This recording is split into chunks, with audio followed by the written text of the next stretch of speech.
Bonjour.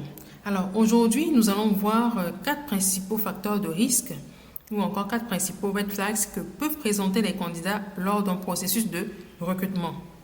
Donc si vous êtes un recruteur de métier ou encore si vous l'êtes de manière circonstancielle, ces points vont vous permettre d'attirer votre attention justement sur ces signes que présentent les candidats lors des processus de recrutement dont vous avez la charge.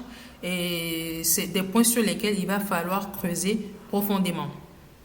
Donc, et si vous êtes un candidat de l'autre côté et que vous vous retrouvez dans l'un ou dans l'autre des points que nous allons énumérer, cela va vous permettre de vous remettre en question, d'effectuer les corrections nécessaires pour ne pas que cela constitue des facteurs éliminatoires lors des prochains processus de recrutement dans lesquels vous serez engagé.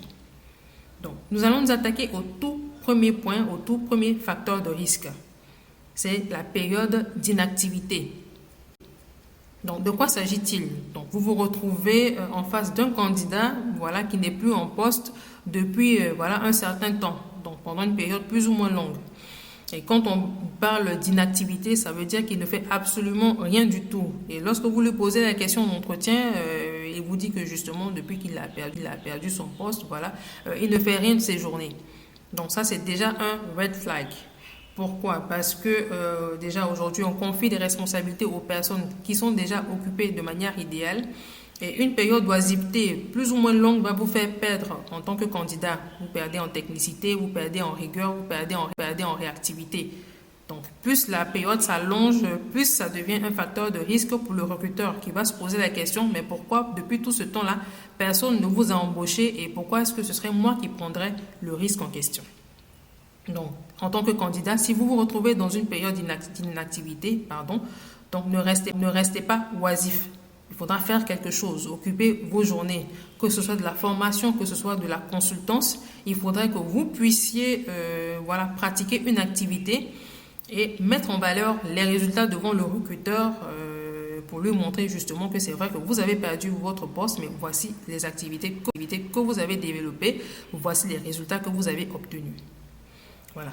Donc, nous allons nous attaquer maintenant au deuxième point, au deuxième facteur de risque. Donc, ce sont des candidats que vous avez en entretien, que vous avez en process de recrutement, qui présentent une baisse d'énergie physique ou psychologique. Donc, ce sont des candidats qui sont en détresse psychologique ou encore en situation de burn-out, qui sont démotivés et ça se ressent lorsque vous les interrogez en entretien. Ils sont négatifs dans leur langage, ils sont découragés, ils manquent de confiance en eux profondément. Bref, ils sont fatigués psychologiquement et aussi bien physiquement.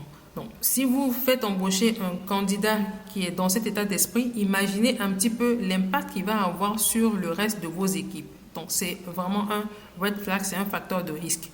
Et donc, pour les candidats qui se retrouvent dans cette situation, nous vous encourageons à prendre le temps de vous soigner, de vous reposer, de vous faire accompagner si nécessaire pour pouvoir revenir en pleine forme dans la bataille de l'emploi.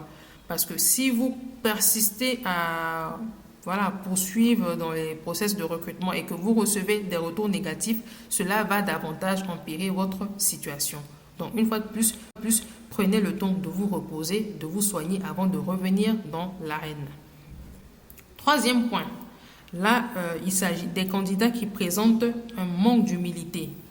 Donc vous vous retrouvez en face d'un candidat qui est trop sûr de lui, qui ne présente pas une capacité de prise de recul sur les actions qu'il a eu à poser dans le passé, qu'elles soient bonnes ou mauvaises, pas de remise en question, extrêmement sûr de lui, beaucoup trop confiant.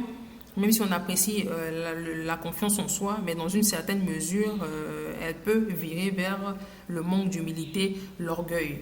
Donc attention, un candidat qui a cet état d'esprit, imaginez également l'effet qu'il pourra avoir avec ses collaborateurs et imaginez un peu comment est-ce que vous pourrez collaborer avec un tel état d'esprit. Ce sera vraiment difficile, un collaborateur qui ne se remet pas en question, qui est sûr de lui à 100%. Pas de prise de recul, pas de remise en question, la collaboration va être difficile. Ce qui nous emmène au dernier red flag que nous avons nommé entre griffes, les candidats creux. De quoi s'agit-il concrètement? Donc, ce sont des candidats qui ont une très belle élocution, une belle présentation, un très bon relationnel, Donc, lorsque vous les avez en entretien, voilà, ils sont déjà pratiquement amis avec l'agent de sécurité.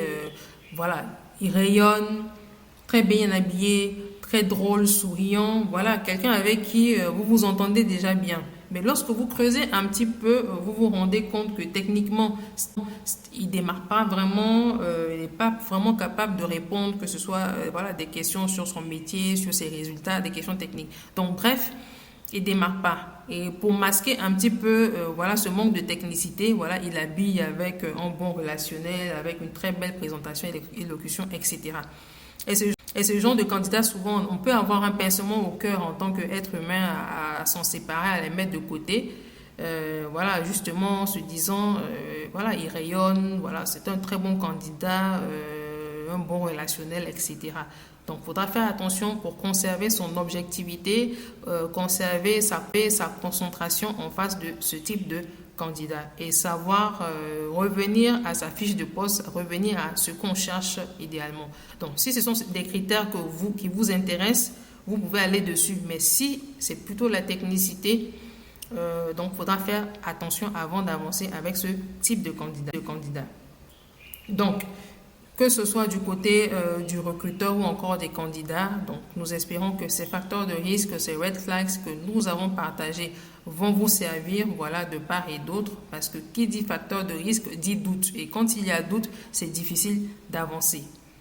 Donc, on vous souhaite à tous bonne chance dans vos processus de recrutement et bonne chance aux candidats. Merci.